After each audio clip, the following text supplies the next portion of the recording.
Battle Through the Heavens. By Heavenly Silkworm Potato. Kabanata 1176.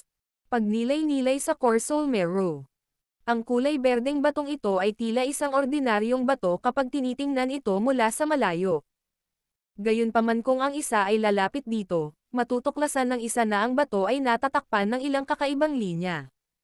Bukod dito, ang ibabaw ng bato ay bahagyang transparent. Kung ilalagay ito ng isang tao sa isang lugar na may malakas na sikat ng araw, malabong makakakita ng malapot na likido ang dumadaloy sa loob. Ang mga mata ni Xiaoyan ay tumigil saglit sa kulay berdeng bato. Sa wakas ay nagpakawala siya ng banayad na hininga. Pagkatapos nito, dahan-dahan niyang pinigilan ang saya sa kanyang puso. Yumuko siya at maingat na dinampot ang batong ito na kasing laki ng palad ng berdeng kulay. Isang mainit at malamig na pakiramdam ang nalipat sa kanyang kamay nang madikit ang kulay berdeng batong ito. Marahan niya itong niyugyug at ang mahinang pakiramdam ng nanginginig na tubig ay lumabas. Heavenly Numb Jade Essence. Itinoon ni Xiaoyan ang kanyang isip at pinagmasdan ang kulay berdeng batong ito saglit. Noon lamang siya sa wakas ay natiyak na ang bagay na ito ang huling bagay na kailangan niya. Ito ay talagang karapat-dapat na maging 10,000 medicinal mountain range. Maingat na inimbak ni Xiaoyan ang Heavenly Numb Jade Essence na ito sa kanyang storage ring. Hindi niya sinasadyang bumuga ng hangin. Kung hahanapin niya ang bagay na ito sa labas ng mundo, malamang na kailangan niyang gumastos ng malaking pagsisikap upang makuha ito. Gayunpaman, ang kailangan lang niyang gawin dito ay yumuko ang kanyang katawan at hanapin ang lugar na ito. Sa wakas ay tumalikod si Xiaoyan pagkatapos makuha ang huling item. Tumingin siya kay Ziyan. Nakaupo siya sa batong hagdan sa gilid ng plaza. Hindi niya sinasadyang ngumiti sa kanya. Nahanap mo na ba? Nakuha ni Ziyan ang kanyang atensyon at nagmamadaling nagtanong nang makita niyang lumakad si Xiaoyan. Ngumiti si Xiaoyan at tumango. Kailan ka aalis? Nasa sabik na tanong ni Ziyan. Ilang araw na siyang nanatili sa Pale Realm na ito. Bagamat maraming masasarap na pagkain ang makakain dito, wala itong kasiglahan kung ikukumpara sa kontinente ng Daochi. Tulungan mo akong maghanap ng sekretong silid. Kakailanganin kong maghanda ng ilang bagay. Bahagyang naging solemn na ang ekspresyon ni Xiaoyan nang sumagot siya. Ang Core Soul Marrow ay isang bagay na napakahirap hanapin. Kung mabibigo siyang may handa ito ng maayos sa pagkakataong ito, hindi niya alam kung kailan siya muling makakakuha ng ganoong kayamanan. Kaya naman, hindi siya nang ahas na gawing basta-basta ang mga paghahanda. Masunuring tumango si Ziyan nang makita niya ang seryosong mukha ni Xiaoyan. Dinala niya si Xiaoyan sa plaza at nakakita ng nakatagong rock chamber sa loob ng stone hall. Huwag pahintulutan ang sino man na humadlang sa akin bago ako lumabas. Naglakad si Xiaoyan sa silid na bato bago time na pinaalalahanan si Ziyan. Sige, relax. Mariing tumango si Ziyan sa kanyang ulo. Sa wakas ay nakahinga si Xiaoyan matapos makitang tumango siya. Dahan-dahan siyang pumasok sa stone chamber. Pagkatapos nito, ang pintong bato ay nagbuga ng kalabog bago ito maisara ng mahigpit. Ang silid na bato ay hindi maluwang, ngunit ito ay sapat na malaki para sa kanyang gagawin. Isang mainit na liwanag ang nakakalat mula sa lahat ng direksyon, na naglalabas ng kadiliman sa loob ng silid na bato. Mabilis na nakarating si Xiaoyan sa stone bed ng stone chamber. Pagkatapos nito, naka-cross-legged siya. Gayunpaman, hindi siya agad kumilos. Sa halip, nakapikit ang magkabilang mata niya habang inaayos ang ripple sa puso at sariling kalagayan. Kung ang Core Soul Marrow ay matagumpay na naihanda ang magpapasya kung si Xiaoyan ay uusad sa ikawalong baitang. Kaya naman, hindi man lang siya mapakali. Ipinikit ni Xiaoyan ang kanyang mga mata. Nagpatuloy ito ng halos kalahating oras bago niya tuluyang binuksan. Ang kanyang maitim na mga mata ay parang isang lumang balon na walang ripples. Para silang isang hindi masusukat na hukay. Isang hininga ang dahan-daang ibinugas sa lalamunan ni Xiaoyan. Pagkatapos nito, pinunasan ng kanyang kamay ang bakanteng espasyo sa harapan niya, at 3 jade box ang lumabas doon. Pinitik niya ang daliri niya at binuksan ang isang kahon. Isang hindi pangkaraniwang halimuyak ang kumalat sa silid, na naging dahilan upang makuha ni Xiaoyan ang kanyang atensyon. Kabilang sa tatlong bagay, ang Core Soul Marrow at ang Peel Spirit Serum ay maaaring ihanda ng walang pagpipino. Isa lamang ang kailangan upang makontrol ng maayos ang dami. Kinailangan na pinuhin ang Stone Essence sa loob ng Heavenly Numb Jade Essence para magamit ito. Ang pagpipino ay hindi isang mahirap na gawain, lalo na sa kasalukuyang Xiaoyan. Agad niyang sinenyasan ang kanyang kamay at naanod ang berdeng bato. Pagkatapos nito, nanatili itong suspendido sa harap ni Xiaoyan. Sinulyapan ni Xiaoyan ang Heavenly Numb Jade Essence sa harap niya. Pagkatapos nito, idinilat niya ang kanyang bibig at isang jade green na apoy ang iniluwa. Kasunod nito, binalot nito ang sangkap. Ang apoy ay lumitaw lamang nang ang temperatura ay itinaas sa isang matinding antas sa ilalim ng kontrol ni Xiaoyan. Sa loob ng wala pang kalahating minuto, maraming bitek ang lumitaw sa ibabaw ng Heavenly Numb Jade Essence. May malabong amoy na kumalat mula rito. Bahagyang tumango si Xiaoyan nang makita ito. Bigla niyang pinitik ang kanyang daliri at isang bahagyang puwersa ang kumatok sa Heavenly Numb Jade Essence. Pagkatapos nito, nagbuga ito ng basag na tunog at nahulog mula rito ang mga pira-pirasong bato. Sa wakas, nabunyag ang isang nakatagong malabong puting slurry. Kasunod ng paglitaw ng ganitong uri ng puting kulay na slurry, unti-unting binabaan ni Xiaoyan ang temperatura ng apoy. Sa kalaunan ay napalitan ito ng isang butil na nasusunog sa ilalim ng bato. Ito ay tila isang apoy na nag-iiho ng isang mangkok na bato na may ilang puting kulay na likido sa loob nito. Ang likidong ito ay kumukulo at bumubuo ng bahagyang bula. Isang mahinang malansa na amoy ang umuusbong sa tuwing may bula na pumuputok. Ang malansang amoy na ito ay ang amoy ng mga dumi na umaalis sa asensya ng bato. Sa pamamagitan lamang ng pagpino posible itong gamitin upang mamagitan sa Core Soul Marrow. Ang ganitong uri ng pagpipino ay hindi naubos ang oras ni Xiaoyan. Sa loob ng isang dosenang dagdag na minuto, ang malansang amoy ay ganap na naalis mula sa puting kulay na slurry. Hindi nagbago ang ekspresyon ni Xiaoyan matapos pinuhin ang asensya ng bato. Ikinumpas niya ang kanyang kamay. Isang napakagandang bote ng jade at ilang kagamitan ang lumitaw sa kanyang kamay. Pagkatapos nito, isang ideya ang pumasok sa kanyang isipan habang ang isang maliit na hibla ng likido ay lumabas sa tatlong jade box sa kanyang harapan. Sa wakas, nagtipon sila sa isang transparent na jade bowl sa ilalim ng kontrol ni Xiaoyan. Sizzle. Sizzle. Isang alon ng mahinang usok ang sumabog nang magkadikit ang tatlong uri ng likido. Kaagad, lumitaw silang magkaaway. Pagkatapos nito, nasaran nila ang isa't isa. Ang ilang maliliit na bula ay patuloy na ibinubugay kapag sila ay nakipag-ugnayan. Hindi dumulas ang mga mata ni Xiaoyan habang nakatuon siya sa pagguho ng tatlong uri ng likido. Ilang sandali pa, ang Peel Soul Serum at ang Stone Essence ay ganap na nakakalat. Ang natitira na lang ay isang uri ng medyo may batik-batik na Core Soul Marrow. Ang dami ng Core Soul Marrow ay tumaas. Marahang umiling si Xiaoyan nang makita ito. Batay sa kung ano ang naitala sa medicinal formula, matagumpay na napino ang Core Soul Marrow ay magiging ganap na jade green ang kulay. Sa kasalukuyan, ang Core Soul Marrow na napino ay medyo may batik-batik na kulay. Maliwanag, ito ay isang nabigong produkto. Hindi nasaraan ng loob si Xiaoyan pagkatapos nitong unang kabiguan. Kung nagtagumpay siya sa kanyang unang pagsubok, ang kanyang kapalaran ay medyo napakabuti. Gayunpaman, nakaramdam siya ng kaunting sakit sa puso. Masyadong mahalaga ang Core Soul Marrow.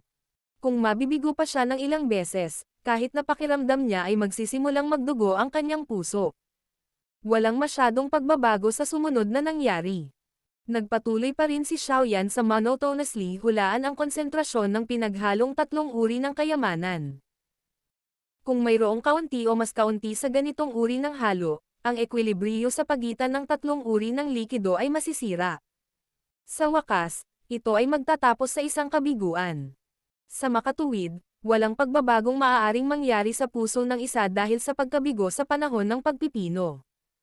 Nabigo si Xiaoyan sa pamamagitan ng 11 beses sa tatlong uri ng likas na kayamanan. Ang 11 kabiguan na ito ay naubos din ang halos 1/4 ng mga kayamanang ito. Kahit na ang presyong ito ay matarik, hindi posibleng makita ang anumang pagkabalisa sa mukha ni Xiaoyan. Lalo siyang naging pamilyar sa paraan ng paghahanda. Ang pagtaas at pagbaba ng dami ay hindi na ginawa ng anumang pag-aalinlangan tulad ng dati. Sa kasalukuyang antas ng refinement ni Xiaoyan, malamang na mabibilang ng isa ang bilang ng mga tao sa parehong henerasyon na nalampasan siya sa mga daliri ng isa. Natural, ang kanyang focus ay hindi maaabala ng ganitong uri ng kabiguan. Kung tutuusin, kung nabigo siyang tiisin ito, paano niya magagawang makipagkompetensya sa lahat ng mga eksperto sa pill gathering? Pinagmasdan ng mga mata ni Xiaoyan ang loob ng Jade Bowl. Tatlong iba't ibang kulay na likido ang natipon sa dulo ng kanyang daliri. Kapag nabawasan na ang dami ng Jade Bowl, mabilis siyang magdadagdag ng kaunti pa habang sinusubukan niyang mapanatili ang equilibrium sa loob. Pagkatapos ng ilang mga pagkabigo, ang likido sa loob ng Jade Bowl ay nagiging mas malinaw. Nagkaroon pa ng bahagyang halimuyak na kumakalat mula sa timpla. Nang maamoy niya ang pabango na ito, sa wakas ay lumitaw ang isang ripple sa mga mata ni Xiaoyan, na kanina pa ay ganap na walang anumang emosyon. Marahang nang inig ang isang daliri at dahan-daang nahulog ang isang patak ng stone essence sa Jade Bowl. Sizzle. Ang mga alon ng mahinang usok ay tumaas mula sa mangkok ng Jade matapos itong patak ng asensya ng bato ay nahulog dito. Matapos lumipas ang usok, isang maliit na mangkok ng mala Jade, malapot na likido, na puno ng buhay, ang nanatili. Ho! Hindi sinasadyang nakahinga ng maluwag si Xiaoyan habang tinitingnan ang kulay ng likido sa loob ng Jade Bowl. Pagkatapos nito, maingat niyang ginamit ang isang magandang bote ng Jade upang isave ang slurry sa loob ng bowl. Siyempre, kung ninanais ni Xiaoyan na sumailalim sa pagbabago ang kanyang kaluluwa, ang maliit na bahagi ng core soul marrow na inihanda niya ay hindi sapat. Gayunpaman, sa unang tagumpay, ang mga susunod na hakbang ay malinaw na magiging mas madali. Sa loob ng maikling 2 oras, mahigit kalahati ng natitirang 3 uri ng likas na kayamanan ang matagumpay na naihalo ni Xiaoyan. Sa wakas ay bumungad sa mukha ni Xiaoyan ang isang nasisiyahang ekspresyon habang tinitingnan niya ang kulay jade na likido na pumupuno sa bote hanggang sa labi nito. Bagamat maraming beses siyang nabigo, ang halagang matagumpay niyang nagawa ay sapat na para sayangin niya. Ang susunod ay ang pinakamahalagang bagay. Hawak ni Xiaoyan ang bote ng Jade. Huminga siya ng malalim ng hangin. Kung magtagumpay ang pagbabagong ito, matagumpay siyang makakausad sa ika-8 baitang bago magsimula ang pill gathering. Sa oras na iyon, siya ay tunay na nagtataglay ng kwalipikasyon at kakayahang kunin ang pwesto ng kampyon. Upang makuha ang 3,000 Burning Flame, kailangan kong magtagumpay kahit anong mangyari. Isang kabangisan ang bumungad sa mga mata ni Xiaoyan nang itinaas niya ang bote ng Jade at ibinuhos ito sa kanyang bibig. Itinaas niya ang kanyang ulo at halos kalahati ng core soul marrow ang sumunod sa kanyang lalamunan habang umaagos ito sa kanyang katawan na may dumadagandong na ingay. Ang ulo ni Xiaoyan ay naglabas ng hagong na tunog habang ang core soul marrow ay ibinuhos sa kanyang katawan. Ang espiritual na lakas sa pagitan ng kanyang mga kilay ay tila kumain ng isang catalysta sa sandaling ito nang bigla itong bumukol. Ang bilis at tindi ng pamamaga ay nagdulot ng matinding sakit na naihatid mula sa pagitan ng mga kilay ni Xiaoyan, na tila sisabog na ang kanyang isip sa sandaling ito. Battle Through the Heavens. Kabanata 1177. Pagsulong sa Tier 8. Nagulat din si Xiaoyan sa kanyang puso nang maramdaman niya ang hindi inaasahang pagbabagong ito.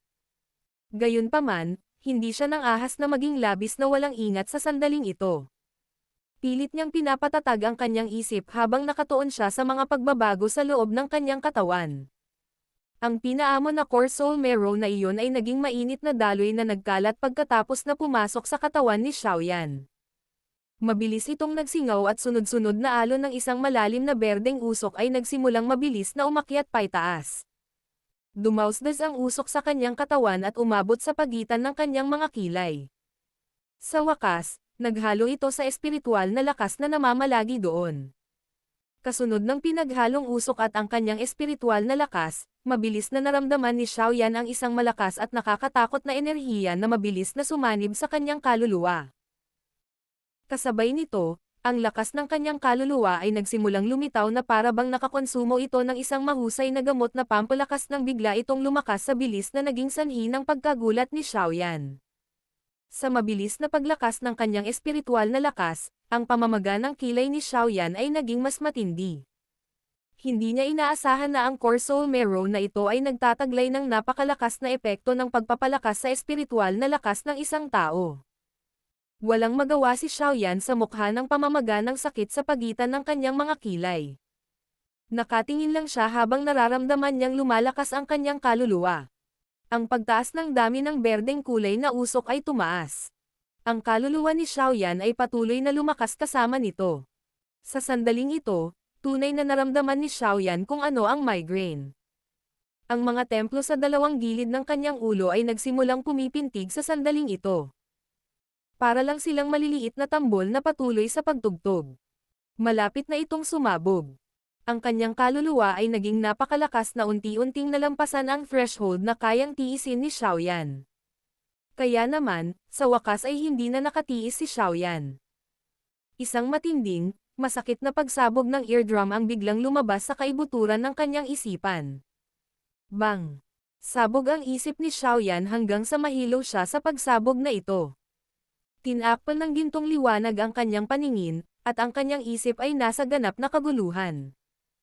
Ang ganitong uri ng kakaibang sitwasyon ay nagpatuloy sa medyo mahabang panahon bago ito unti-unting bumuti. Sa oras na mabawi ng isip ni Xiaoyan ang kanyang kamalayan, ang matinding sakit sa kanyang isipan ay hamina na. Malabo niyang naramdaman na ang kanyang kaluluwa ay tila 2 beses na mas malakas kaysa noon. Gayunpaman, naramdaman pa rin niya na ang kanyang kaluluwa ay hindi pa umasenso sa tinatawag na soul state. Wala nang epekto ang Core Soul Marrow. Hindi sinasadyang nagulat si Xiaoyan nang maramdaman niya ito. Imposibleng ganap na sumulong sa estado ng kaluluwa kahit gaano pa kalakas ang espiritual na lakas ng isang tao ay nag-iisa. Hanggat ang kaluluwa ng isang tao ay hindi pa nakakarating sa soul state, hinding-hindi mapipino ng isang tao ang isang tunay na Tier 8 medicinal pill. Nang natulala si Xiaoyan dahil dito, bigla niyang naramdaman na ang nakapalibot na natural na enerhiya ay kinaladkad ng kakaibang bagay. Habang ito ay pabago-bago, ang mga hibla ng napakahinang daloy, na nagkaroon ng malalim na impresyon kay Xiaoyan, tahimik na lumabas mula sa kalawakan. Pagkatapos nito, nagpaputok sila ng paputok sa lugar sa pagitan ng mga kilay ni Xiaoyan mula sa lahat ng direksyon. Sa sandaling ito, sa wakas ay natuklasan ni Xiaoyan na ang kakaibang puwersa ng pang-akit ay inilalabas mula sa pagitan ng kanyang mga kilay. Ito ay talagang kapaki-pakinabang. Sa wakas ay nakahinga ng maluwag si Xiaoyan nang makita niya ang mga daloy na ito. Inilagay niya ang lahat ng kanyang pag-asa sa pagbabagong ito ng kaluluwa. Ang pagpapalakas lamang ng ilang espiritual na lakas ay malayong makapagbigay sa kanya ng kasiyahan. Ang espiritual na aura ay patuloy na tumalon sa lugar sa pagitan ng mga kilay ni Xiaoyan. Sa wakas, sumanib ito sa kaluluwang nananatili doon. Sa panahon ng pagsasanib na ito, ang kaluluwa ni Xiaoyan ay tila nakababad sa isang mainit na espiritual na paligan. Ang warm spiritual strength ay tahimik na sumanib sa kanyang kaluluwa mula sa bawat direksyon. Ang ganitong uri ng komportableng pakiramdam ay naging dahilan upang hindi siya kusang nagpakawala ng helenghing. Ang pagbuhos ng ganitong antas ng espiritual na aura ay malinaw na hindi sapat upang maging sanhi ng pagsulong ng kaluluwa ni Xiaoyan sa soul state. Kaya naman, matapos ang ganitong uri ng pagsipsip ay tumagal ng halos 1 oras, ang kakaibang puwersa mula sa pagitan ng mga kilay ni Xiaoyan ay biglang naging mas matindi. Sa huli, tahimik na kumalat ang isang ripple na hindi nakikita ng mata. Sa wakas ay umagos ito palabas ng silid na bato at inilunsad sa bulwagan ng bato bago kumalat sa kalangitan sa itaas ng bundok na ito. Bang! Kasunod ng pagkalat ng alon na ito, ang bundok na ito ay agad na lumitaw tulad ng isang kaldero ng kumukulong mantika nang bigla itong naging marahas. Ang biglaang marahas na paggalaw ng langit at lupa ay pumukaw sa atensyon ng lahat ng magical beasts sa bundok. Gayunpaman, ang mahiwagang daloy ng espiritual na aura ay tila ilusyon sa kanila. Maliban sa isang maliit na bilang ng malalakas na matataas na rank na magical beasts na malabo na nakakaramdam nito, ang natitirang magical beasts ay nasa kawalan habang sila ay nakatitig sa oscillating na paligid. Hindi nila naramdaman ang anumang kakaiba. Si Xiongzhan sa harap ng Stone Hall ay bahagyang nagulat dahil sa biglaang, hindi inaasahang pagbabagong ito. Nilaybot ng kanyang mga mata ang lugar bago huminto sa isang stone chamber sa loob ng Stone Hall, kung saan si Xiaoyan ay nagsasagawa ng retreat. Isang gulat na ekspresyon ang agad na sumilay sa kanyang mga mata. Ito ang tinatawag na spiritual aura ha. Bali-balita na ang ganitong bagay ay maa-absorb lamang ng ilang alchemist na sumulong sa Tier 8. Bahagyang kumislap ang mga mata ni Xiongzhan. Bagamat mukhang magaspang siya, napaka-perceptive niya. Pagkatapos ng lahat, ang Peel Realm na ito ay maaaring ituring na base camp ng Peel Tower noon. Ang Peel Tower ay unti-unting umalis dahil sa kasalukuyang pagbaba nito. Ito ay hindi inaasahan na si Xiaoyan ay talagang hindi nagsisinungaling. Siya ay talagang asenso sa Tier 8 sa lalong madaling panahon. Si Xiongzhan ay nagsalita sa kanyang sarili sa mahinang boses. Agad naman siyang tumango. Kung talagang sumulong si Xiaoyan sa isang Tier 8 alchemist, maaaring kailanganin ni Xiongzhan na humingi ng tulong sa kanya. Kahit sa buong kontinente ng Daoqi, walang maraming Tier 8 alchemist guro. Lahat ng bastos makinig. Habulin ang sino mang lilito sa loob ng 50 kilometrong radius mula sa lugar na ito. Biglang napatayo si Xiongzhan habang may kung anong iniisip sa kanyang puso. Isang dagandong ang umalangaw sa ibabaw ng kagubatan sa bundok na ito. Ang hindi mabilang na bilang ng mga magical beast sa loob ng 10,000 medicinal mountain range ay naging isang kaguluhan nang marinig ang kanyang mga utos. Ang mababa at malalim na dagandong ay patuloy na tumunog habang sinisimulan nilang paalisan ang mga kakompetensya na random na naniningil sa hanay ng bundok. Likas na hindi alam ni Xiaoyan ang aktibidad na nagaganap sa labas ng mundo. Sa sandaling ito, siya ay ganap na nahuhulog sa makapal na espiritual na aura na ito. Ang komportable at malalim na pakiramdam na ito ay parang lasing. Nagdulot ito ng isang ayaw gumising. Dahil sa pagpasok ng napakalaking espiritual na aura, unti-unting naganap ang isang matinding pagbabago sa pagitan ng kanyang mga kilay. Ang kaluluwa ay karaniwang isang uri ng maulap na bagay na mahirap ilarawan. Ito ang pundasyon ng buhay, at ito ay lubhang mahiwaga. Sa karaniwan, ang kaluluwa sa pagitan ng mga kilay ng kahit isang alchemist ng antas ni Xiaoyan ay katulad ng isang ilusyonaryong sangkap. Gayunpaman, ang kanilang espiritual na lakas ay maaaring gamitin sa paggawa ng iba't ibang bagay pagkatapos na iwan ang kanilang mga katawan. Gayunpaman, pagkatapos ng mga pagbabago mula kanina, ang espiritual na lakas sa pagitan ng mga kilay ni Xiaoyan ay hindi na lumitaw na parang walang laman na anyo tulad ng nakaraan. Sa halip, nagsimula itong magkadikit. Paminsan-minsan, makikita ang bahagyang pulso tulad ng puso ng isang tao. Marahil ito ay dahil sa espiritual na aura, ngunit ang kaluluwa sa pagitan ng kanyang mga kilay ay nagtataglay ng mas malaking dami ng puwersa ng buhay kung ihahambing sa nakaraan. Dahil sa napakalaking espiritual na aura na bumubuhos, ang kaluluwa ay patuloy na nanginginig, na parang may pinapalaki. Gayunpaman, sa hindi malamang dahilan, naramdaman ni Xiaoyan na ang pag-aanak na ito ay tila may kulang. Saglit na nag-isip si Xiaoyan, ngunit hindi siya nakagawa ng anumang pag-unlad at sumuko na lang. Kasunod ng ripple ng lugar na ito, isang malaking halaga ng espiritual na aura ang bumagsak mula sa langit. Sa wakas, tumalon ito sa isang maliit na silid na bato. Ang walang laman at liblib na stone chamber na ito ay napuno ng masaganang dami ng life force sa sandaling pumasok ang spiritual aura.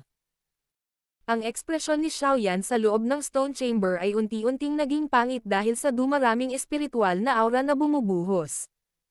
Natuklasan niya na anuman ang dami ng espiritual na aura na natitipon, ang kaluluwa sa pagitan ng kanyang mga kilay sa huli ay nanatili sa isang estado kung saan ito ay patuloy na kumikislot sa paligid.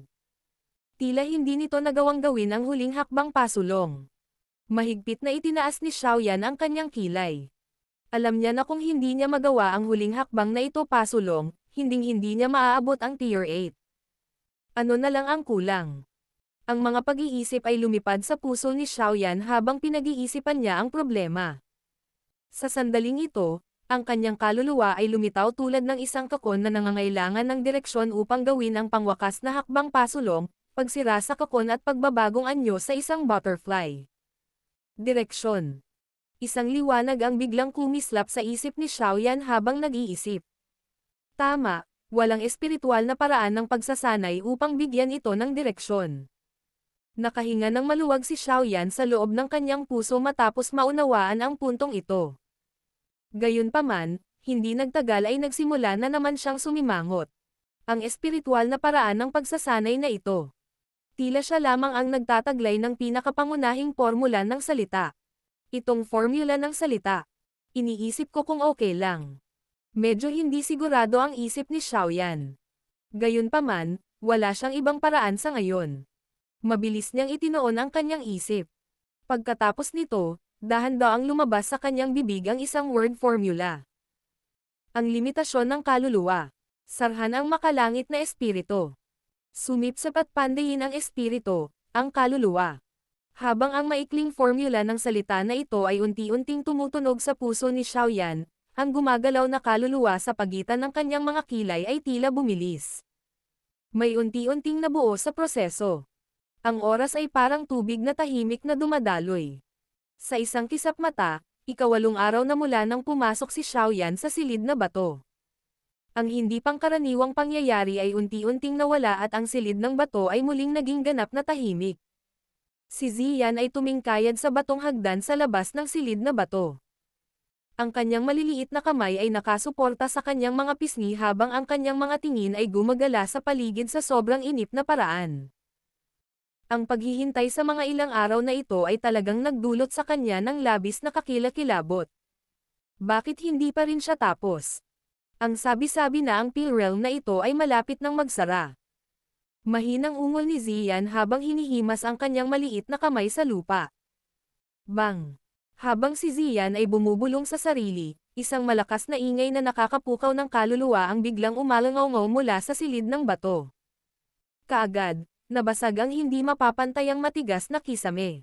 Isang di nakikitang liwanag ang biglang sumiklab mula sa loob. Agad itong nanatili sa ere. Isang makapangyarihang espiritual na lakas ang lumipad sa paraang parang kidlat tulad ng isang napakapangit na alon. Ang ekspresyon ni Xiongzhan sa labas ng stone hall ay biglang nagbago nang maramdaman niya ang malawak, makapangyarihang spiritual strength na ito. Sumili ang gulat sa kanyang mga mata. Tagumpay. Battle Through the Heavens. Kabanata 1178. Nagmamadali sa paglabas. Isang hindi nakikitang liwanag ang nanatiling nakabitin sa malayong kalangitan. Ang isang malawak at makapangyarihang espiritual na lakas ay parang tubig baha habang ito ay mabilis na tanggayan sa lahat ng direksyon.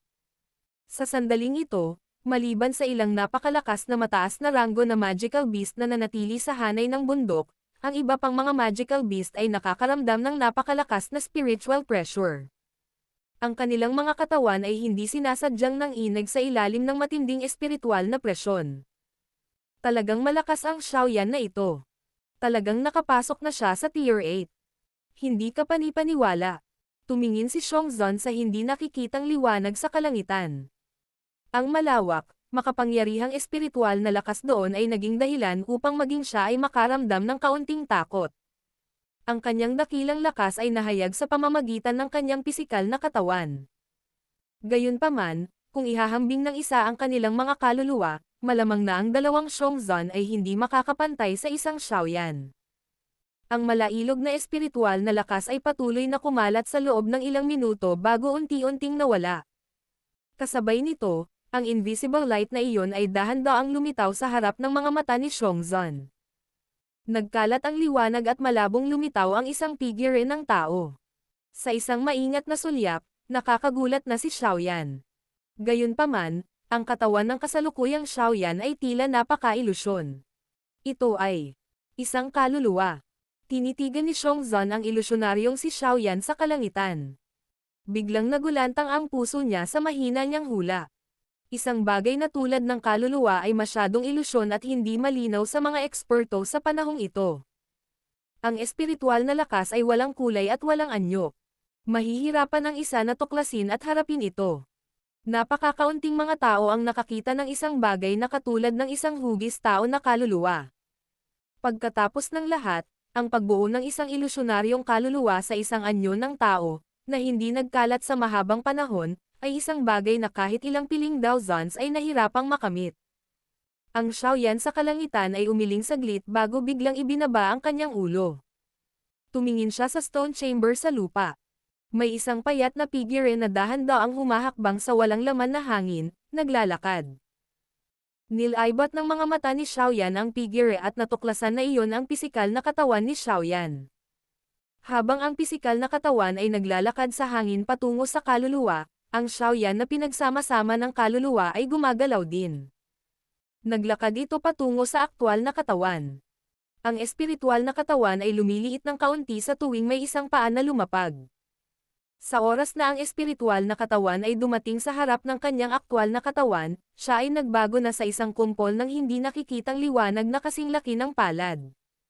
Pagkatapos nito, naanod ito, dumapo sa aktwal na noo ng katawan, at nawala.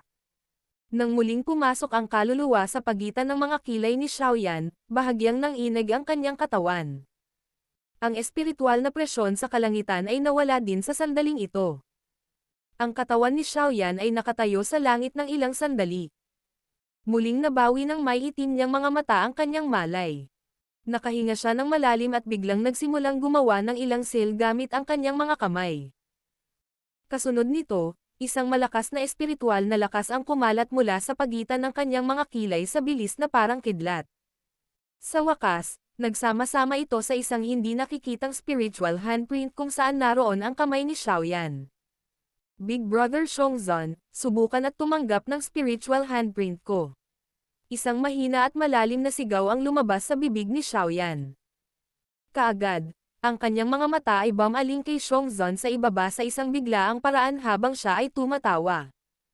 Ang tatak ng kamay na iyon, na nabuo ng isang malawak at malakas na espiritual na presyon, ay naging kidlat na sumugod sa tuktok ng isang bundok kung saan matatagpuan ang Xiongzhan. Ha. Mabuti. Tumawa ng malakas si Xiongzhan nang marinig niya ang tawa ni Xiaoyan. Kaagad, nakakuyom ang malapad niyang kamay na parang pamaypay. Naningkit ang magkabilang mata niya habang nakatitig sa makapangyarihang di nakikitang lakas na kumikislap sa kalangitan. Bang! Agad na dumating ang invisible spiritual handprint na iyon. Pagkatapos nito, marahas itong nabangga sa malabakal na kamao ni Xiongzhan. Kaagad, isang mababa at malalim na tunog ang umalangaw-ngaw sa buong bundok. Nagbanggaan ang dalawa, ngunit hindi lumitaw ang inaasahang energy ripple. Habang inihagis ni Xiongzhan ang kanyang kamao, agad na nagbago ang kanyang ekspresyon. Ang lakas ng spiritual handprint ay hindi masyadong malakas. Gayunpaman, nang magbanggaan ang dalawa, naramdaman niya ang mahinang sakit at pagkahilo na biglang lumabas sa kanyang ulo. Ang kanyang mga paa ay umatras, 2 hakbang paatras bago pinatatag ang kanyang katawan. Isa ba itong espiritual na pag-atake? Isang seryosong ekspresyon ang bumungad sa mukha ni Xiongzhan pagkatapos niyang patatagin ang kanyang katawan. Bagamat hindi niya ginamit ang lahat ng kanyang lakas kanina, ang kakaibang pag-atake ni Xiaoyan ay hindi isang bagay na mapipigilan niya sa pamamagitan lamang ng pag-asa sa lakas ng kanyang pisikal na katawan dahil hindi nito inaatake ang pisikal na katawan ng isang tao kundi ang kaluluwa ng isang tao sa halip. Bagamat ang antas ng pag-atake na ito ay may malaking kahirapan na magdulot ng nakamamatay na pinsala sa isang kalaban, kung ang isa ay biglang gagamit ng gayong pag-atake sa panahon ng labanan, ang pansamantalang estado ng kalituhan ay sapat na upang maging sanhi ng pagbabago sa sitwasyon ng labanan. Ito ay usap-usapan na ang mga alchemist mula sa sinaunang panahon ay mga tao na kahit na ang ilang mga eksperto sa Dao Qi ay hindi nang ahas na sapakin lamang. Ang mga espiritual na pag-atake ay mahirap makita at ipagtanggol laban. Gayunpaman, ang mga kasalukuyang alchemist ay tila nawalan ng ganitong uri ng paraan ng pagsasanay. Kaya, karamihan sa kanila ay kailangang umasa sa lakas ng kanilang Dao Qi kapag nakikipaglaban sa iba. Inihayag ni Xiongzhan ang isang pagpapahayag ng malalim na pag-iisip. Isa siyang magical beast, kaya medyo matagal na siyang nabuhay. Noong nasa peak pa ang Peel Realm noon, maswerte siyang sumunod sa isang kilalang alchemist guro. Sa makatuwid, mayroon siyang tiyak na pag-unawa sa mga bagay na may kaugnayan sa mga alchemist. Hahaha. Big Brother Xiongzhan, okay ka lang ba? Si Xiaoyan sa langit ay dahan-dahang bumaba habang si Xiongzhan ay malalim ang iniisip. Sa wakas, ngumiti siya kay Xiongzhan at nagtanong. Inalis din ni Xiongzhan ang mga iniisip sa kanyang puso matapos marinig ang boses ni Xiaoyan. Itinaas niya ang kanyang ulo at tumingin kay Xiaoyan, hindi sinasadyang nakaramdam ng bahagyang pagkagulat.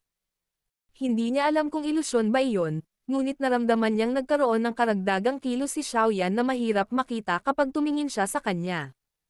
Ang ganitong pakiramdam ay parang hindi niya kaharap si Xiaoyan kundi ang kanyang kaluluwa. Mukhang ito ay isang pagbabagong magaganap pagkatapos ng pag-advance sa isang Tier 8 Alchemist. Hindi masyadong malalim ang pagsisiyasat ni Xiongzhan tungkol dito. Ngumiti siya kay Xiaoyan at sinabing, ang pag-ataking ito ni Brother Xiaoyan ay talagang malakas. Kung ito ay isang taong nasa mababang antas, malamang na ang kanyang kamalayan ay nasira sa ilalim ng gayong espiritual na pag-atake. Ang anyo ng address ni Xiongzhan ay naging mas pamilyar habang nakikipag-usap kay Xiaoyan. Bagamat isa siyang eksperto sa klase ng Daozun, ang kasalukuyang Xiaoyan ay sumulong na sa kaharian ng isang Tier 8 Alchemist Guro. Tiyak na may mga bagay na kailangan niyang hilingin sa kabilang partido sa hinaharap. Ngumiti si Xiaoyan.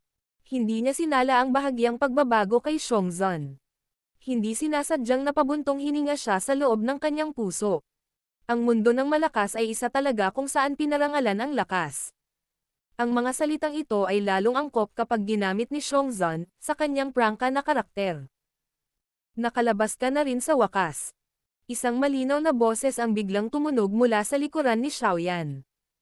Ang boses na iyon ay likas na kay Ziyan, na naghintay na hanggang sa punto ng pagkabigo. Lumingon si Xiaoyan. Tumingin siya kay Ziyan, ngumisi, at nagtanong. Ilang araw na ako sa pag-iisa na ito. Halos 8 araw. Iginala ni Ziyan ang kanyang mga mata habang sumagot. Kung mamaya ka pa, ang Pale Realm na ito ay magsara na. Sa oras na iyon, mawawalan ka rin ng kwalifikasyon para sumali sa kompetisyon. 8 araw ha. Kung ganoon, may 1 araw pa. Bahagyang tumanggaw si Xiaoyan. Ang pagod na 8 araw ay hindi lumampas sa kanyang inaasahan. Nag-isip siya sandali, kinuha ang mapa sa kanyang storage ring, at kinuha ang kanyang bearings. Pagkatapos nito, lumingon ang kanyang mga mata sa hilaga habang sinabing, nakolekta ko na ang lahat ng mga gawain. Ang kailangan ko lang gawin ay magmadali sa paglabas ng Pale Realm. Paano naman kayong dalawa? Nang marinig ito, ibinuka ni Ziyan ang kanyang mga kamay habang sinabing, susundan ka namin. Gayunpaman, may mga miyembro ng Pale Tower na nagbabantay sa labasan ng Pale Tower. Kaya naman, maaari ka lang munang umalis kapag nakarating na tayo doon. Mag-iisip ako ng paraan para umalis ako. Bahagyang tumanggaw si Xiaoyan. Alam niya ang ilan sa mga kakayahan ni Ziyan. Bukod dito, nakapasok siya sa Pale Realm na ito nang walang nakakaalam. Natural, dapat siyang magkaroon ng paraan upang iwanan ito. Kung ganoon, kumilos na tayo. May ilang distansya pa hanggang sa labasan na iyon. Kailangan nating dagdagan ang ating bilis upang maabot ito bago ito magsara. Oo nga pala, dapat mo munang alagaan ito. Gayunpaman, hindi mo dapat i-monopolize ito. Biglang binuksan ni Ziyan ang kanyang maliit na kamay at lumitaw ang isang emerald green na storage ring. Ang mukha ni Xiongzhan sa gilid ay kumaibot nang hindi sinasadya nang makita niya itong storage ring. Ito ba? Medyo hindi sigurado si Xiaoyan. Ubo. Naglalaman ito ng lahat ng bihirang sangkap na panggamot sa loob ng Stone Hall. Tuyong umubo si Xiongzhan sa likod ni Xiaoyan. Medyo tuyo ang tono niya nang magsalita siya. Natahimik si Xiaoyan nang marinig niya ang kanyang mga salita. Tumingin siya sa mapang-akit na mga mata ni Ziyan at hindi sinasadyang umiling ng mapait na ngiti. Ang munting lolo na ito ay talagang sinusubukang kumpiskahin ang kapalaran ng iba. Natanggap ni Xiaoyan ang storage ring sa pagdaan. Isang kasinungalingan kung sinabi ni Xiaoyan na hindi siya interesado sa lahat ng mga sangkap na ito sa gamot. Gamit ang bodega ng sangkap na panggamot na ito, makakatipid siya ng toneladang pagsisikap at oras kapag napino niya ang mga tabletang panggamot sa hinaharap. Pagkatapos ng lahat, ang ilan sa mga sangkap na panggamot sa loob ay medyo mahirap hanapin sa labas ng mundo. Susunod din ba si Big Brother Xiongzhan? Isinuot ni Xiaoyan ang storage ring sa kanyang daliri, malumanay na umubo, at nagtanong. Oo, kakailanganin ko pa ring umasa sa munting lola na ito kung gusto kong umalis. At saka, ako ang magiging bodyguard mo sa parehong oras. Kung hindi, kung makikilala mo ang mga taong iyon mula sa huling pagkakataon sa daan, ang iyong sitwasyon ay magiging masama. Wika ni Xiongzhan habang ayaw niyang ilihis ang kanyang mga mata sa storage ring sa daliri ni Xiaoyan. Hahaha. Kung ganoon, guguluhin ko si Big Brother Xiongzhan. Napangiti si Xiaoyan nang marinig niya ito. Itinaas niya ang kanyang mga kamay kay Xiongzhan nang may pasasalamat at sinabing. Kung ganoon, umalis na tayo kaagad. Ang paglipad ng mag-isa ay talagang napakahirap. Tumawa si Xiongzhan. Biglang sumipol ang bibig niya. Kaagad, umalangaw ang malinaw na sigaw ng ibon sa 10,000 Medicinal Mountain Range. Pagkaraan ng ilang sandali, isang napakalaking figure ang lumipad sa malayong hanay ng bundok at nagtagal sa itaas ng bundok. Tara na, ang mysterious bird beast na ito ay napakabilis. Bukod dito, nakakatipid din ito sa ating pagsisikap. Kinuwayway ni Xiongzhan ang kanyang kamay kay Xiaoyan. Pagkatapos nito, ang kanyang paa ay tumapak sa lupa at siya ay nagmamadaling umakyat. Panay ang paglapag niya sa maluwang na likod ng mysterious bird beast. Malapit na sumunod sina Xiaoyan at Ziyan. Screech. Ang napakalaking mysterious bird beast ay nagpalabas ng isang matalim na sigaw. Kaagad, ikinapak nito ang malalaking pakpak. Nagdala ito ng mabangis na hangin habang mabilis itong sumugod sa hilaga ng Pilrealm. Battle Through the Heavens. Kabanata 1179. Pag-alis sa Pilrealm. Ang labasan ng Pilrealm ay matatagpuan sa hilagang rehiyon. May ilang distansya sa pagitan nito at sa 10,000 Medicinal Mountain Range. Sa kabutihang palad, itong mysterious bird beast na natagpuan ni Xiongzhan ay napakabilis. Batay sa bilis nito, dapat nilang maabot ang exit sa loob ng isang araw. Nakita rin ng grupo ni Xiaoyan ang napakaraming mga kakompetensya na nagmamadali patungo sa exit sa daan.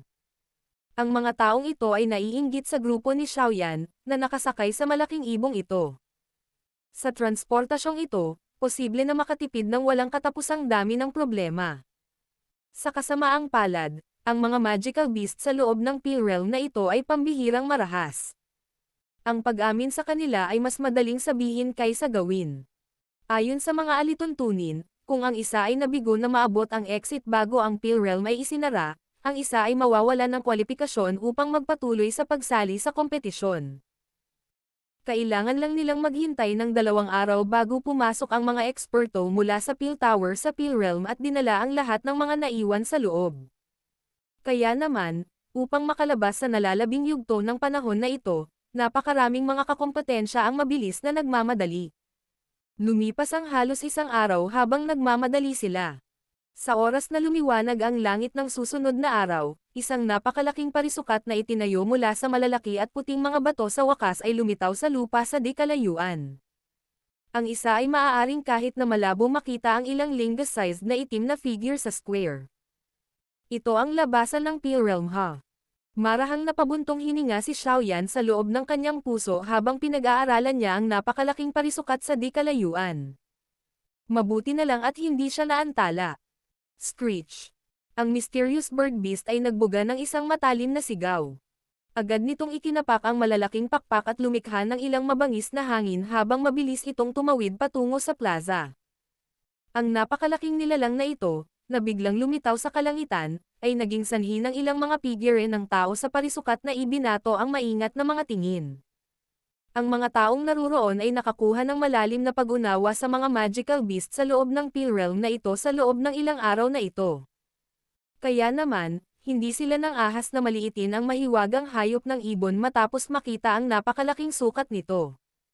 Ang mysterious bird beast ay nagtagal sa ibabaw ng parisukat sa harap ng maraming mga tingin sa ibaba. Ang tatlong tao na nasa ibabaw nito ay nagmamadaling bumaba bago mapunta ang kanilang mga paa sa plaza. Maraming mga tingin ang agad na binaril pagkatapos lumitaw ang tatlong taong ito. Kaagad, ang kanilang mga mata ay naglalaman ng pagkabigla habang nilalampasan nila sila Zian at Xiongzhan. Ang dalawang taong ito ay hindi katimbang. Napakahirap para sa iba na tretuhin sila bilang mga alchemist. Ang grupo ni Xiaoyan ay hindi nag-abala sa mga titig na ito. Nilaibat ng kanyang mga mata ang parisukat at agad na huminto sa isang pares ng pamilyar na figure sa harapan. Isang magandang tingnan, nakaitim na damit, si Cao Ying ay magandang nakatayo sa plaza malapit sa harapan na kitang-kita ang kanyang sapat na figure. Ang kanyang magagandang mata ay huminto kay Xiaoyan sa sandaling ito ay lumitaw. Nang makitang walang masyadong seryosong nangyari sa kanya ay mahina siyang nakahinga ng maluwag. Napaawang ang sulok ng bibig ni Song Qing nang marinig ang pagbuntong hininga nito habang nakatayo sa tabi ni Cao Ying. Agad na nakita ng kanyang mukha ang isang nahihiyang ekspresyon habang mahinang sinabi. Mabuti na lang at walang nangyari kay Brother Xiaoyan. Makakatiyak din ako dahil dito. Si Ying-er, ang matandang iyon ay lihim na gumamit ng ilang nakatagong puwersa para pilitin akong itulak palayo. Kung hindi ako mabilis na nakareact, malamang nakitaw ng nakatagong puwersa ang buhay ko. Inikat ni Cao Ying ang kanyang mga mata nang marinig ito. Tinapan niya ang kanyang bibig at mahinang tumawa. Hindi kailangang sisihin ni Senior Song ang iyong sarili. Ang mga naiwan sa oras na iyon ay naghihintay lamang ng kamatayan. Paano ka masisisi ni Ying-er? Napuno ng mga ngiti ang mukha ni Cao Ying nang sabihin niya ang mga salitang ito. Gayunpaman, isang mahinang yelo at pagkasuklam ang bumungad sa kanyang magandang mga mata. Gaano man siya kalakas karaniwang kumilos, mahina pa rin siyang babae kapag nahaharap sa isang kritikal na sandali ng buhay at kamatayan. Lahat ng maliliit na kilos ng mga nakapaligid sa kanya ay mag-iiwan ng malalim na impresyon sa kanyang puso. Maliwanag, si Song Qing ay na-blacklist sa kanyang puso. Hindi nakita ni Song Qing ang emosyon na nakatago sa mga mata ni Cao Ying. Kaya naman, nakahinga siya ng maluwag. Si Xiaoyan sa di kalayuan ay inilibot ang kanyang mga mata sa napakagandang katawan ni Cao Ying, na lumikha ng walang katapusang enchantment habang nakakunot ang noo niya. Ang kanyang kaakit-akit na mukha ay nagpakita ng isang pambihirang, mainit na ngiti nang makita niya itong nakatingin. Natigilan si Xiaoyan sa mainit na ngiti ni Cao Ying. Bagamat ang mangkukulam na ito ay kadalasang nakangiti sa lahat ng oras, ang kanyang karaniwang ngiti ay naglalaman ng isang malayong lamig. Malamang na kahit si Song Qing ay hindi pa nakaranas ng ganitong ngiti. Ngumiti si Xiaoyan. Kung tutusin ay wala siyang nabuong anumang sama ng loob kay Cao Ying at ang babaeng ito ay nagtataglay din ng pambihirang kinabukasan. Maaari pa siyang maging isang makapangyarihang tao sa loob ng Peel Tower sa hinaharap. Ang pagkakaroon ng magandang relasyon sa kanya ay talagang isang magandang bagay. Matapos makipag-cross eyes kay Cao Ying saglit, mabilis na iniwas ni Xiaoyan ang kanyang mga mata. Sumunod, huminto sila sa ibang posisyon. Biglang nanlamig ang mga mata niya. Old Mugu. Naka-crossleg na nakaupo ang isang lalaking nakaitim na nakadamit sa lugar kung saan damapo ang mga mata ni Xiaoyan. Nakapagtataka, si Old Mugu, ang humabol kay Xiaoyan ngunit sa huli ay napilitang umatras ni Xiongzhan. Naramdaman siya ni Old Mugu sa sandaling lumitaw si Xiaoyan. Ang kanyang mga mata ay dumilat at huminto sa matapang na si Xiongzhan sa tabi ni Xiaoyan. Nagsalubong ang kanyang mga kilay habang may malamig na singhot na lumabas sa kanyang ilong. Maswerteng kasama. Madilim at siksik ang mga mata ni Xiaoyan habang nakatitig kay Old Mugu. Ilang sandali pa, dahan-dahan niyang binawi ang mga ito. Ang mga nakaitim na damit na tumulong kay Old Mugu noon ay nawala muli. Gayunpaman, alam ni Xiaoyan na nakatago sila sa maraming alchemist dito. Mukhang ang matandang ito ay kasunod din ng 3,000 Burning Flame. Ang kamay ni Xiaoyan ay marahang ipinahid ang singsing sa kanyang daliri. Pagkatapos nito, iniskan niya ang buong parisukat. Habang kinukusot niya ang kanyang mga mata, natuklasan niya na medyo marami sa harapan ang mga eksperto ng mas matandang henerasyon. Ang pang-akit ng 3,000 Burning Flame ay talagang napakahusay. Upang makuha ito, Ang mga taong ito mula sa mga matatandang henerasyon ay masasabing itinali ang kanilang mukha. Marahang bumantong hininga si Xiaoyan sa loob ng kanyang puso. Talagang karapat-dapat itong maging pill gathering. Kung walang tunay na kakayahan, ang pagtatangkang tumayo sa ganitong uri ng sitwasyon, kung saan ang lahat ng mga eksperto ay nakikipagkompetensya sa isa't isa, ay malamang na imposible. Matagal nang dumating dito ang binibini na tinawag na Dan Chen mula sa angkan ng Dan. Talagang hindi ordinaryong tao ang babaeng ito. Biglang huminto ang palay-patlipat na mga mata ni Xiaoyan sa isang lugar sa harapan. Si Dan Chen, na ilang beses na niyang nakilala, ay nasa lugar na iyon. Nakapikit ang mga mata niya habang nagpapagaling. Pinahahalagahan ni Xiaoyan ang tila mahinang dalagang ito. Hindi niya masyadong naramdaman noong una niya itong nakilala. Gayunpaman, ngayong tiningnan niya si Dan Chen pagkatapos na umakyat ang kanyang kaluluwa sa soul state, medyo nabigla siya nang matuklasan niya na tila may kakaibang puwersa ng pagsipsip na lumalabas sa katawan ng dalaga. Hindi na-absorb ng ganitong uri ng puwersa ng pagsipsip ng Dao Qi. Sa halip, ginamit ito upang sumipsip ng kaluluwa. Noong nakipag-ugnayan si Xiaoyan sa kanya noon, ang hindi pangkaraniwang puwersa ng pagsipsip na naramdaman niya ay dahil sa bagay na ito. Dapat medyo espesyal ang kanyang konstitusyon. Bagamat ang kanyang espiritual na lakas ay hindi pangkaraniwang makapangyarihan, ang kanyang katawan ay medyo mahina. Maingat na pinag-aralan siya ni Xiaoyan at agad na pinag-isipan ang kanyang konstitusyon. Nagkaroon ng lahat ng uri ng mga kakaibang bagay sa mundong ito.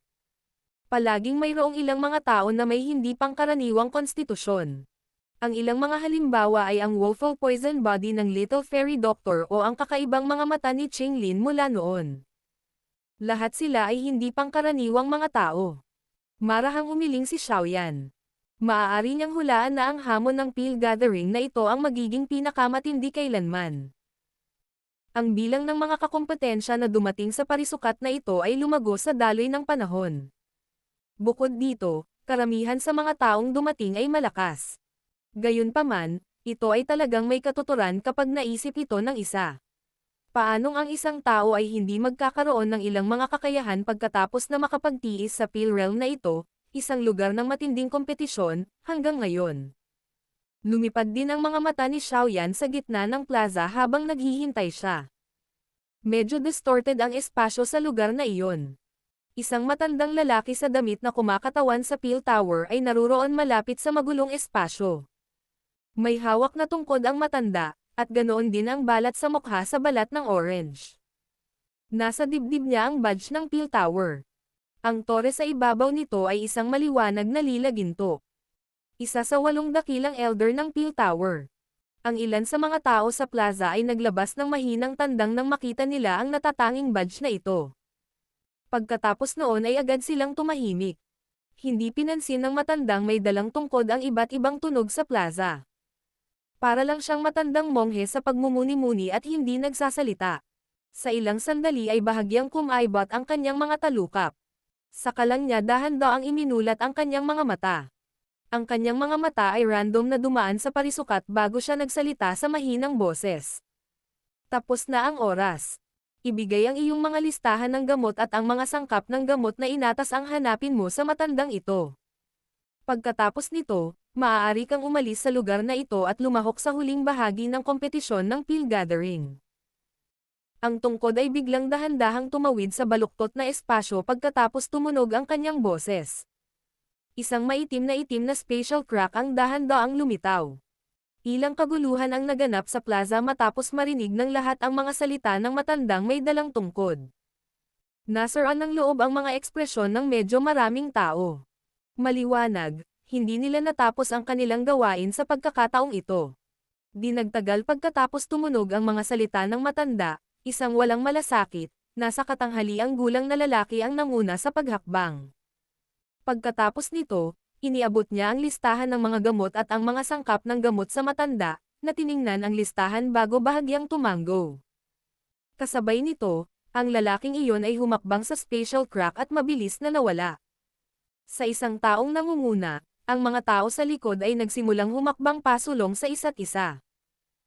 Inabot nila ang kanilang mga gamit bago matagumpay na nakapasok sa spatial line.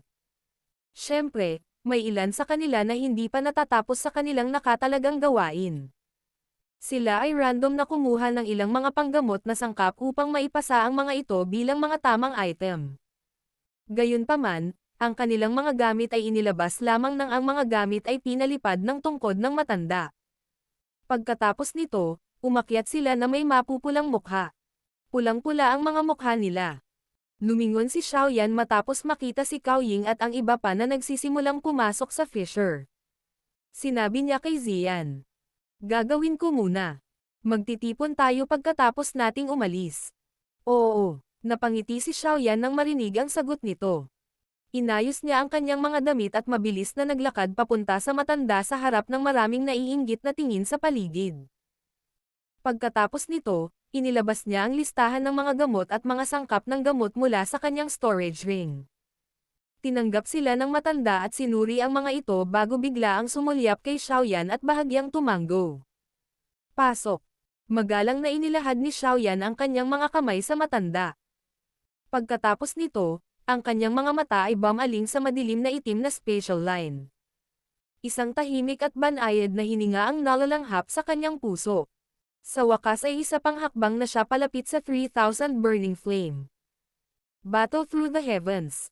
Kabanata 1180. Pangunahing kaganapan.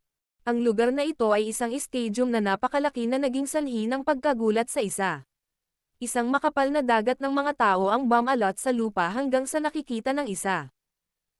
Umaalingaw-ngaw ang isang nanginginig at kumukulong ingay sa kalangitan na parang dagandong ng isang malaking dragon.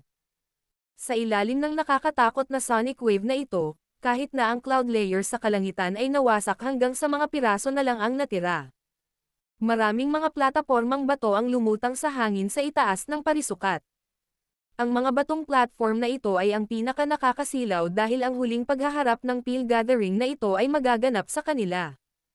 Matapos ang medyo mahinang espiritu ng mga huling araw, ang kasiglahan ng plaza ay walang alinlangan na umabot sa sukdulan dahil ngayon ang araw na pagbubukas ng Peel Realm. Tanging ang mga alchemist na matagumpay na lumabas sa Peel Realm ang magkakaroon ng kwalipikasyon upang magpatuloy sa pagsali sa Peel Gathering. Ang kapaligiran ng bukas na lupa ay nagninangas na mainit. Ang hindi mabilang na bilang ng mga tingin ay nakatuon sa gitna ng plaza. May isang napakalaking pinto na itinayo gamit ang mga itim na bato sa lugar na iyon. Ang spatial ripple sa malaking pinto ay nagsiwalat ng isang pangit na pakiramdam. Ito ang labasan ng Peel Realm. Maya-maya pa, ang mga katunggali na matagumpay na nakapasa sa ikalawang sagabal ay lalabas roon. Nakatuon ang mga mata ng grupo ng Little Fairy Doctor sa malaking spatial door sa mataas na stage ng stadium. Bakas sa mukha nila ang bahagyang pag-aalala.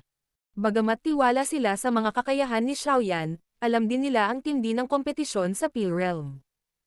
Hihihi. Hindi na kailangang mag-alala. Maraming kakompetensya ang nabasag ang kanilang mga spatial na bato at lumabas sa panahong ito. Kung lumabas si Xiaoyan, tiyak na hinahanap niya tayo. Napangiti si Ye Zhang sa gilid nang makita niya ang kanilang mga mata, kaya't nagsalita siya sa isang nakakaaliw na paraan. Kaagad, naramdaman niyang hindi talaga angkop ang mga salitang ito. Bahagya siyang tumawa at sinabing, bukod dito, sa katalinuhan ni Xiaoyan, hindi dapat maging malaking problema ang pagpasa sa pangalawang hadlang. Ang Little Fairy Doctor ay walang magawang umiling sa harap ng ginhawa ni Ye Zhong. Magsasalita pa lang sana siya nang biglang damilat ang maganda niyang mga mata. Ang spatial door sa lugar ay biglang naglabas ng mga alon ng matinding spatial ripples. Nabuksan na ang malaking spatial door. Ang dagat ng mga tao na walang katapusang nag-uunat ay agad na naglabas ng nakakaantig na saya nang lumitaw ang spatial ripple. Kaagad, ang hindi mabilang na bilang ng nag-iinit na mga mata ay umikot sa paligid. Pagkatapos nito, huminto sila sa malaking spatial na pinto. Lahat ng mga mata na naruroon ay tumingin sa ibaba habang ang pagbabago-bago mula sa spatial na pinto ay naging mas matindi. Sa huli, maraming figure ang nagsimulang dahan-daang lumabas. Dama pa ang kanilang mga paa sa lupa ng plaza sa gitna ng hiyawan ng lahat ng naruroon. Isang nakakabinging hiyawan ang sumabog mula sa viewing gallery nang makita nilang matagumpay na lumabas ang mga kakompetensyang ito. Ang mga makakarating sa lugar na ito ay itinuturing na sa mga nangungunang alchemist sa buong kontinente. Isuko man nila ang pagsali sa kompetisyon ngayon, ituturing pa rin silang VIP ng ilang paksayon. Lalong lumakas ang mga tagay ng parami ang mga figure ng tao na lumabas sa special na pinto ng isa-isa. Ang malaking parisukat ay nanginig sa ilalim ng nakakatakot na tunog na ito. Bang! Muling umalangaw-ngaw ang special na pinto. Kaagad, dahan-daang lumabas ang isang napakakapansin-pansin at magandang figure. Sa wakas, ang figure ay nakalantad sa ilalim ng mainit na sikat ng araw. Kaagad, umabot sa high tide ang tagay sa arena. Ang pangalang Cao Ying ay kilala. Alam ng lahat na may kakayahan siyang makipagkompetensya para sa champion spot sa pagkakataong ito. Kung ikukumpara kay Cao Ying, ang limelight na kinagigiliwan ni Song Qing ay malinaw na lumabo. Kahit na itinuturing din siyang henyo, sa huli ay nahirapan siyang makipagkompetensya sa limelight ng talento ng demonyo. Isang malaking grupo ng mga tao ang lumabas pagkatapos ni Cao Ying. Gayunpaman, hindi mahanap ng grupo ng Little Fairy Doctor ang figure ni Xiaoyan kahit paano sila naghanap. Ang kanyang magandang mukha ay agad na nagbago ng kaunti at ang kanyang mga kamay ay hindi sinasadyang humigpit. Kung may anumang aksidenteng mangyari kay Xiaoyan sa loob ng Pill Realm, mahirap isipin kung anong uri ng kabaliwan ang kanyang mararanasan. Si Yezong sa gilid ay hindi nang ahas na magsalita ng anuman habang tinitingnan niya ang madilim na mukha ng Little Fairy Doctor. Nagsisimula ng makaramdam ng kawalan ng katiyakan ang kanyang puso. Ang pinakamalaking kaaway sa loob ng Pill Realm ay hindi ang magical beast sa loob nito kundi ang iba pang mga kakompetensya. Upang bigyang daan ang sarili na magkaroon ng karagdagang pagkakataon na magtagumpay, malamang napapatayin ng ilang malalakas na tao ang mga katunggali na maaaring magbanta sa kanila. Ang ibang mga lugar ay napuno ng masaya at nakakapanghinang mga tagay, ngunit ang maliit na lugar na ito ay tila napakatahimik. Sa sandaling ito, kahit si Tian Wo Zunje ay hindi sinasadyang nagkunot ng kanyang mga kilay. Ang kanyang daliri na orihinal na pinagdikit ay nahiwalay nang hindi niya namamalayan. Ang special na malaking pinto ay muling gumuho nang lumubog ang puso ng Little Fairy Doctor at ng iba pa. Unti-unting lumitaw ang isang payat na figure. Sa wakas, lumabas siya sa malaking special door at bumagsak sa lupa. Si Big Brother Xiaoyan. Nagmamadaling sumigaw si Zinlan. Mabilis na bumalatay sa mukha niya ang saya nang makita ang payat na figurang ito. Nanginginig ang puso ng grupo ng Little Fairy Doctor nang marinig ang boses nito. Mabilis na tumingin ang kanilang mga mata at talagang nakakita sila ng isang hindi pangkaraniwang pamilyar na figure. Agad namang nakahinga ng maluwag ang iilan sa kanila. Hihihi. Nasabi ko na imposible para kay Xiaoyan na hindi makalampas sa pangalawang sagabal na ito sa kanyang lakas. Ang mabigat na pasanin sa puso ni Yezong ay naalis sa sandaling ito habang siya ay tumatawa.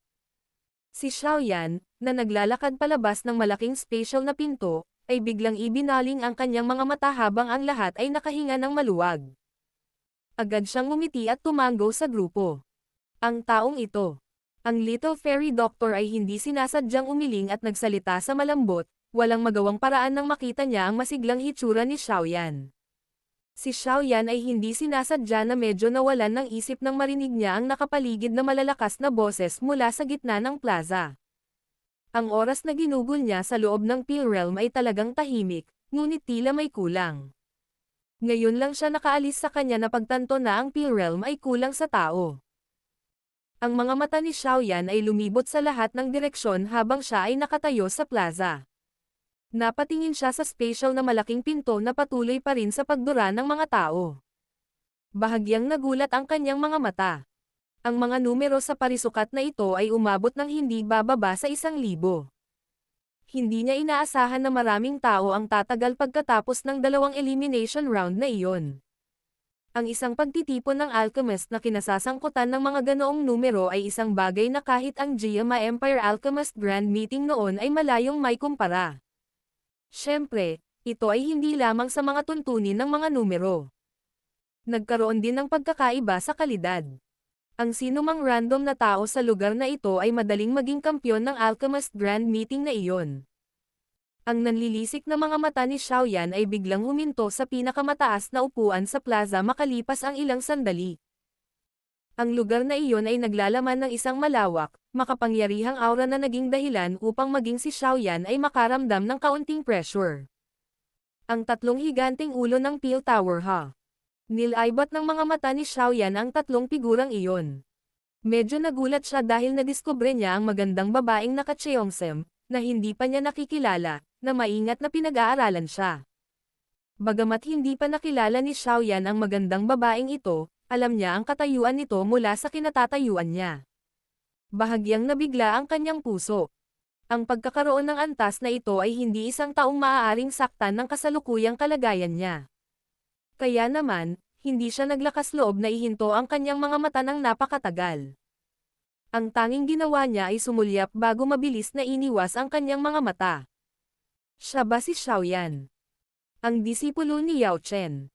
Tinitigan ng magandang babae si Xiaoyan mula sa mataas na platform, na nakakuha ng atensyon ng lahat, bago siya biglang nagtanong. Hahaha. Tama, siya si Xiaoyan. Ngumiti si Zuan Kongzi sa gilid at tumango. Ang kanyang mga mata ay dumaan kay Xiaoyan at biglang nagbago ang kanyang ekspresyon. Isang gulat na hinga ang lumabas sa kanyang bibig. Natuklasan mo na ba ito? Ang espiritual na ripple ng munting lalaking ito ay tila kakaiba.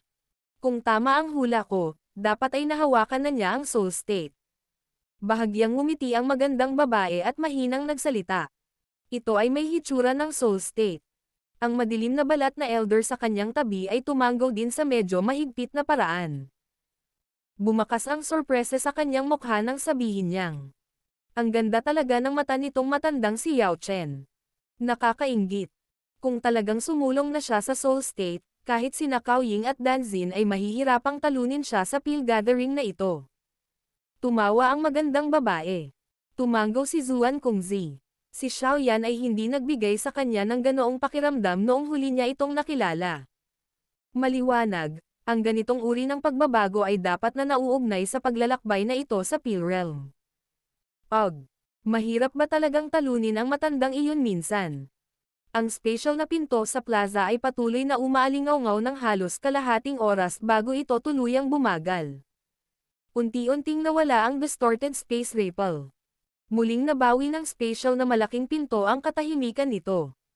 Ang bilang ng mga kakompetensya sa parisukat ay tumaas ng malaki sa oras na isinara ang special na pinto. Nagdulot ito ng bahagyang pagkagulat sa puso ni Xiaoyan.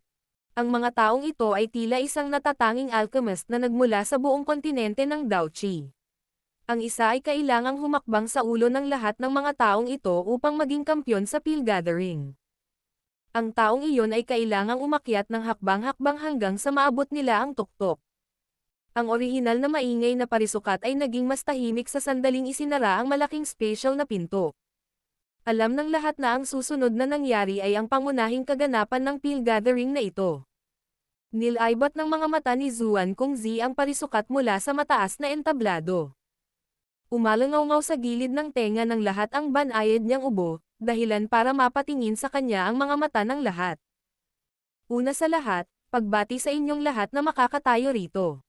Nalampasan ninyong lahat ang second round ng eliminations. Gayunpaman, dapat kayong lahat ay magkaroon ng kamalayan na ang susunod na round ay ang pinakamahalagang kaganapan ng Peel Gathering. Ang makakatayo hanggang sa katapusan ay magiging kampyon sa pagkakataong ito. Ang mga batong plataporma sa langit ay ang mga yugto para sa iyo upang gumanap. Sana, maaari mong ilabas ang pinakamaliwanag na sandali sa iyong buhay sa lugar na iyon. Ang kaluwalhatian ay isisilang sa gitna ninyong lahat. Ang maikling talumpati na ito ay parang kislap na nagsindi sa mga pampasabog. Biglang kumulo ang bukas na lupa. Ang pinakadakilang pulong sa loob ng mundo ng alchemist ay dumating na sa sandaling ito.